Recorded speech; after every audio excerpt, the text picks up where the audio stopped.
ಅಮ್ಮ ಹಲಸಿನಕಾಯಿ ತೆಕ್ಕೊಟ್ಟಿದ್ರು. ಹಲಸಿನಕಾಯಿನ ನೀಟಾಗಿ ವಾಶ್ ಮಾಡಿ ಅದ್ರ ಮೇಲ್ಗಡೆ ಸಿಪ್ಪೆ ಎಲ್ಲ ತೆಗೆದು ಅದನ್ನು ಒಂದು ಪಾತ್ರೆ ನೀರಿಗೆ ಹಾಕಿ ತೊಳೆದು ಕೊಟ್ಟರು. ಅದರ ನಂತರ ಮಸಾಲೆಗೆ ಹುಣಸೆಹಣ್ಣು, ಬೆಲ್ಲ, ಕಲ್ಲುಪ್ಪು, ಇದು ನಮ್ಮ ಕಡೆ ಗೋಕರ್ಣ ಉಪ್ಪು ಅಂತಾರೆ, ಸ್ವಲ್ಪ ಕೆಂಪು ಕಲರ್ ಬರುತ್ತೆ. ಅದ್ರ ಜೊತೆಗೆ ಸ್ವಲ್ಪ ಖಾರದ ಪುಡಿ, ಒಂದು ಅರ್ಧ ಲೀಟ್ರ್ ಆಗೋಷ್ಟು ನೀರು, ಇದನ್ನೆಲ್ಲ ಎತ್ತಿಟ್ಕೊಂಡು ಉಪ್ಪು, ಹುಳಿ, ಖಾರ 4 ಇರಬೇಕು ಇದರೊಳಗೆ. ಉಪ್ಪು, ಹುಳಿ, ಖಾರ, ಸಿಹಿ ಎಲ್ಲ ಇರಬೇಕು ಇದರೊಳಗೆ. ಆವಾಗ ಹಲಸಿನಕಾಯಿದು ಉಪ್ಪು ಕರಿ ತುಂಬ ಚೆನ್ನಾಗಿರುತ್ತೆ. ಮತ್ತು ಮತ್ತೊಂದು ಸಲ ವಾಶ್ ಮಾಡಿ ಕುಕ್ಕರಿಗೆ ಹಾಕಿ ಸಣ್ಣಕ್ಕೆ ಹೆಚ್ಚಿರ್ತಾರಲ್ಲ ಹಲಸಿನಕಾಯಿನ ಸಪ್ರೇಟಾಗಿ ತೆಗೆದಿಟ್ಕೊಂಡು ಅದಕ್ಕೆ ಮೆಣಸಿನ ಪುಡಿ, ಬೆಲ್ಲ, ಉಪ್ಪು, ಒಂದು ಲಿಂಬೆಹಣ್ಣು ಗಾತ್ರದಷ್ಟು ಹುಣಸೆ ಹಣ್ಣು, ಇದೆಲ್ಲ ಮಿಕ್ಸ್ ಮಾಡಿ ಅದಕ್ಕೆ ಒಂದು ಅರ್ಧ ಲೀಟ್ರ್ ಆಗುವಷ್ಟು ನೀರನ್ನು ಹಾಕಿ ಬೇಯಕ್ಕಿಟ್ಬಿಡೋದು ಗ್ಯಾಸ್ ಮೇಲೆ.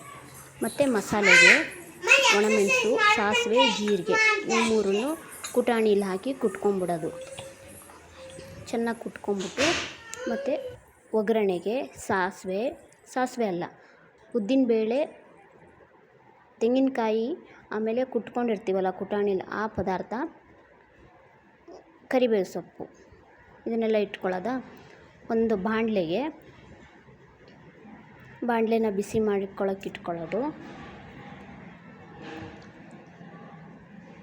ಸ್ವಲ್ಪ ಬಿಸಿ ಆದಮೇಲೆ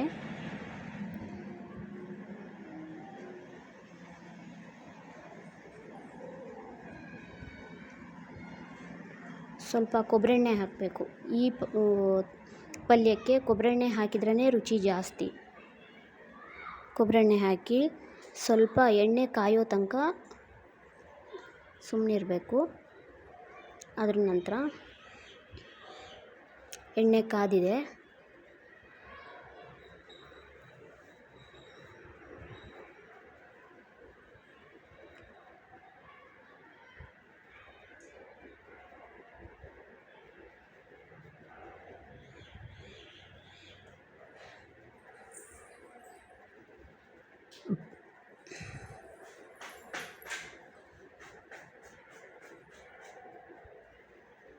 ಉದ್ದಿನಬೇಳೆ,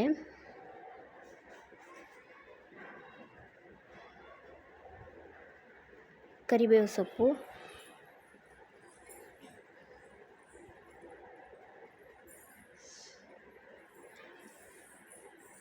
ತೆಂಗಿನಕಾಯಿ ಇವು 3 ಹಾಕಿ ಚೆನ್ನಾಗಿ ಫ್ರೈ ಮಾಡಿಕೊಂಡು ಕುಟ್ಟಿಟ್ಕೊಂಡಿರ್ತೀವಲ್ವ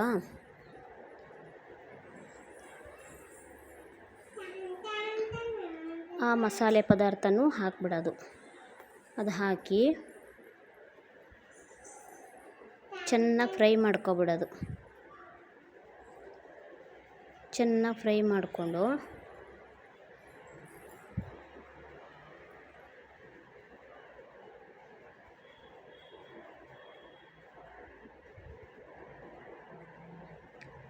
ಚೆನ್ನಾಗಿ ಫ್ರೈ ಮಾಡಿಕೊಂಡು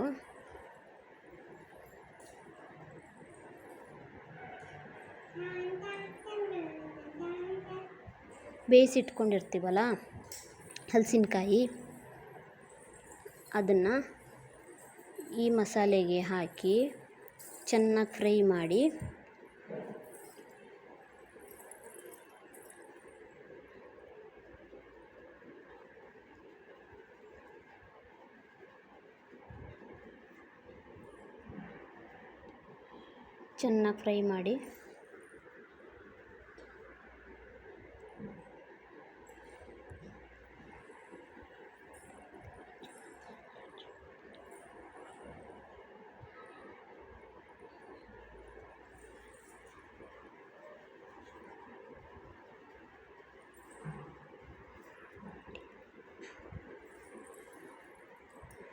ಚೆನ್ನಾಗಿ ಫ್ರೈ ಮಾಡಬೇಕು. ಆ ಮಸಾಲೆ ಎಲ್ಲ ಹಲಸಿನಕಾಯಿಗೆ ಹಿಡಿಬೇಕು, ಅಷ್ಟು ಚೆಂದ ಫ್ರೈ ಮಾಡಬೇಕು. ಹಾಗೆ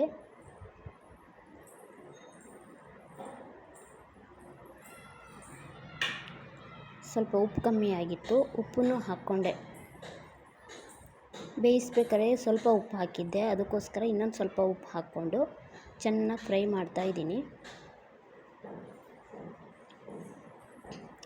ಚೆನ್ನಾಗಿ ಫ್ರೈ ಆಗಬೇಕು, ಅದು ಮಸಾಲೆ ಎಲ್ಲ ಚೆನ್ನಾಗಿ ಹಿಡಿಬೇಕು. ಹಾಗೆ ಒಂದು ಸ್ವಲ್ಪ ಕೊಬ್ಬರಿ ಎಣ್ಣೆನೂ ಹಾಕಿದೆ. ಇದಕ್ಕೆ ಮೇಲ್ಗಡೆ ಕೊಬ್ಬರಿ ಎಣ್ಣೆ ಹಾಕಿದರೆ ಇನ್ನೂ ರುಚಿ ಜಾಸ್ತಿ.